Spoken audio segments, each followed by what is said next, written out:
So, hello everybody. So my name is Cherrelle, and I'm going to start with a little question here, and I want you to think about it. Would you be scared to stand on my place right here, right now? Would you be thinking, what are those other people think of you? What would they be able to speak to you normally afterwards, even though you would fail and say stupid things, even though you will reveal something that's really from deep within you, which what I'm going to do actually? Well, I've been totally crazy about motivational speaking from a young age. But I've been very insecure for a long time. I thought, you know what, people are going to judge me, they're going to not able to talk or just see me strangely afterwards. And that fear, the fear of, wanting to be accepted all the time kept me away from it. And, we want to move to that personalized version of success, as has been said by Alain de Botton. But there are so many things keeping us away from this. We're driven by fears so many times. And I've been looking back to all the things, and I've been thinking, why did I decide to study this? Why did I decide to do this? Why did I decide to speak in a certain moment and to not speak in another moment? And many times I found out it was a fear. I had a fear of not fitting in, and that's why I worked hard. I had a fear of not being accepted, and that's why it drove me to do these things. And what I've seen is that we have this output in our lives. For example, your grades, your publications, your salary, the things that you produce in your life here. These are very visible things. People know of it. Even the way you look, people judge you based on that. And these things are taken, and people make judgment based on those things. But are we willing to say, wait, I have these outputs, but I don't want to be driven by the fears coming from those outputs? For example, we are with Facebook and with internet. Actually, we're also going by the thumbs up, How many thumbs up are there when you are putting a statement? How many people are you connected with? How many people endorse you on LinkedIn? It's always, everywhere. Even internet drives us to be and to constantly focus on what others think of ourselves. So, there is Alain de Botton saying nicely, we have to get to that personalized version of success. But the whole society is driven by compliments and by what others think of you. So, how do you get to that? And I hope to inspire you a little bit today to get to that and show the experience of myself, how I got to that. Because, just as I said, I want to compare this with the concept of a tree. Because a tree has like a visible side, and we as people have a visible side. We have a side where our output shows. It's our grades, publications, everything that's seen by others, everything where people can judge you based on. But then there is the other side, which nobody sees. It's your roots, it's your passions. Maybe you are never doing what you really wanted to do because you have been over-obsessed with the other side. So, let's take it. What happens if we constantly focus on our outputs? I want to take it very practical here. So, look, this is a happy tree. Hi, happy, doing something she loves, happy performing on a TEDxDelftSalon. Yeah, nice. So, but then, if you're focused on output, what constantly happens directly is that you analyze yourself concerning your good outputs, but it will also happen concerning your bad or not so good output. So you directly become insecure. You find out, oh my God, there's something I don't know, I don't like about my output. Oh, my English is not that good, or oh, I'm not that good in this analytical thinking for that subject, or I'm kind of not good in this. So this output obsession makes insecure. That's a direct effect from our output obsession. A second thing that happens is becoming envious. Because when you're focused on output for yourself, you directly become focused also what the others are producing compared to you. For example, oh my God, I'm doing this in 2 years. Oh, that person is not only doing that, but having a job next to it, doing this next to it. Oh my God, I want to be able to do that too. Envy starts to stream up. The output obsession makes envious. A third thing that happens is this. We become arrogant. Because when you focus on output, you, just as I said, you're not only analyzing yourself constantly, you're analyzing others, and you compare yourself to others. You feel better or worse compared to others. So when I see, oh, I'm doing a bit better than you in that point, I boast in that. And I feel like, yeah, you couldn't do that in 2 years. Yeah, I finished my master's. You have that arrogance coming here. Dear people, I'm exposing myself here. I hope you can get that. But what I'm doing this not just because I like to expose. I want to do this because nobody talks about this. We just do it and we go by the output and we are driven by that. I want to get to you to get to another point of motivation right here. So how do we get out of this? Our whole society is focused on output. We're in that society. How do we get out of it? This output obsession, it results in 3 things. We become insecure, we become envious, we become arrogant. Okay, so there we are. Nice society, isn't it? But, yeah, how do we get out? Okay, there's one point we could do that.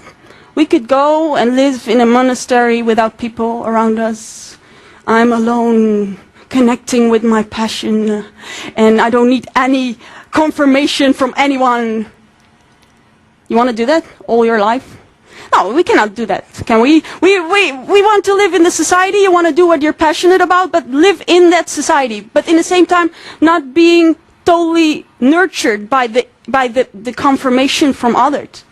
So, there is a way out, thankfully. We don't have to live in that way, where we constantly are the strange person with no likes. No, there's a way out. The thing is, people are motivated by one of the 2 things all the time. And you can ignore it, or you can say, Cherrelle, you're right. It's either fear or it's passion. So, when you are doing something or not doing something, it's either because you're passionate and you decided for it, or you have been scared and not doing it. So what you should do is moving but facing the fear that's actually stopping you from doing it. By provoking the fear. So by facing it, you actually disconnect from that fear. Maybe you think, okay, what is she meaning? I'm going to get it very practical right here, okay? So I'm getting with some examples. So you face your fear, and then suddenly the passion will start to speak. Okay, I will give you an example. You remember the little tree with the bulb on its trunk because it was focused on this output?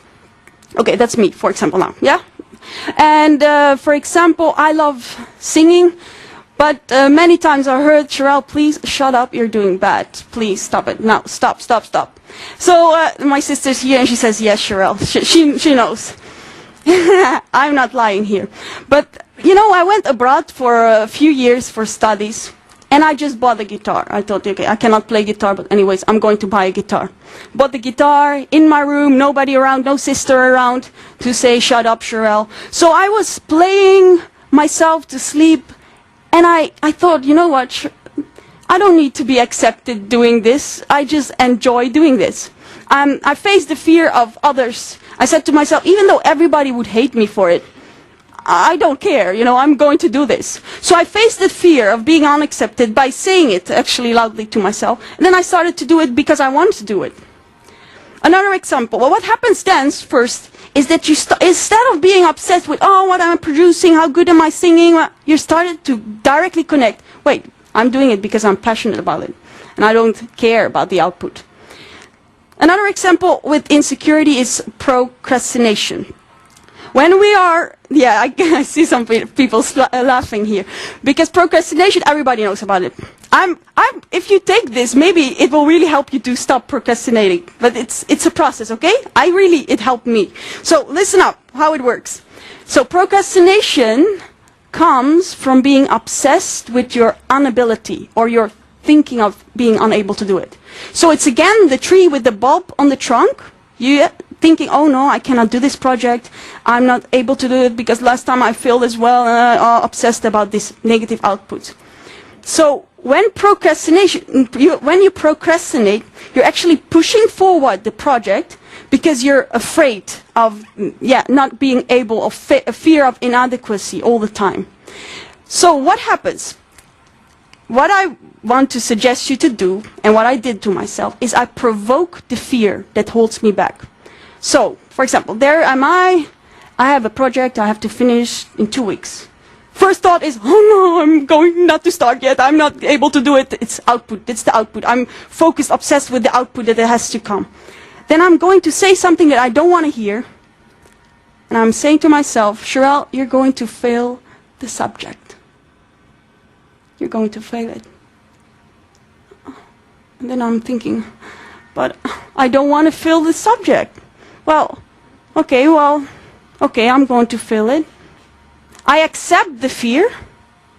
And from that, suddenly my passions start to speak. And suddenly I'm saying, wait, but I started this study actually because I love this. And I love what I'm going to get to afterwards. I want to finish this subject now. So suddenly, it works. Try it, but try it seriously. If you provoke the fear, you look it in the eyes, suddenly it has no hold on you. So suddenly you start to work, not anymore because you have to, but because you want to. Suddenly the roots start to speak. So, another example, you know the tree that was envious. Alain de Botton said you should not go to school reunions because there's no other better way to connect to others and you will get envious. Well, I think that's just not a good thing. You know, I think you should just go to school reunions. But what you should stop doing is constantly analyze your output compared to other people's output. This is the thing we should stop doing. When we start focusing on our own outputs and others, we start to see, wait, wow, where did you get? Wow, what motivated you to get there? You start to connect to the passion that somebody has. And then you start to value your own passion. You say, yeah, I'm doing this because I'm passionate about what I'm doing here. And this is why I'm doing that. So you see, there's no room anymore for envy because it's passion that drives you instead of the output. Last example is, arrogance, what I showed, the tree which became arrogant. Well, I've been training for a marathon before and I saw myself comparing myself all the time during a race. And I was looking at others, oh my God, look at that person, she runs really strange. And look at him, he's having a phone call all the time that doesn't work. And I found out, every time when this little arrogant voice was speaking, I looked at my heart rate monitor and I saw that it really negatively impacted my own performance. Like really, it's just arrogance is not only stupid, it will definitely impact you negatively. You can believe it or not. So I found out that and I thought, you know what am I doing? I'm analyzing myself compared to others all the time. I don't want that anymore. I want to have one competitor only, and that's myself. So instead of thinking and analyzing others compared to me, I'm analyzing my output and thinking, wait, how can I get better every single time? How can I run better? How can I, in each project, I'm not seeing anyone else as a competitor. I'm seeing my previous self as the one that I'm competing with. And this makes you a really different person, whatever project you're working in, whatever thing you're doing, whatever thing you want to succeed in, it definitely impacts your well-being as well. So, you know what happens then? What I hope that you could become, and what I want to become more and more, is to become happy without having the need to have the output that others have. Without having the need to become what others say that you should become, to do what they say that you should be doing because they think you're bad at something and good at something else.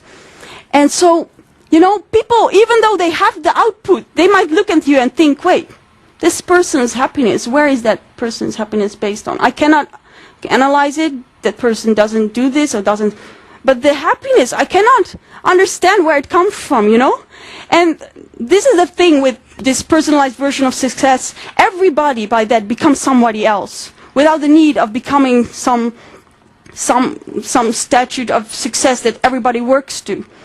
And this is what I hope to motivate you to get to, and maybe after today, to get into, because it starts from reflection. It starts by stopping yourself and asking yourself the questions, and then provoking the fear, and then coming to the passion that you're actually driving for.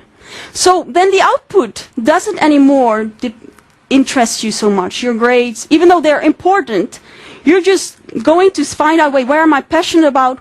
How can I invest time in doing what I really want to be doing, instead of trying to produce the output that I should be producing by others.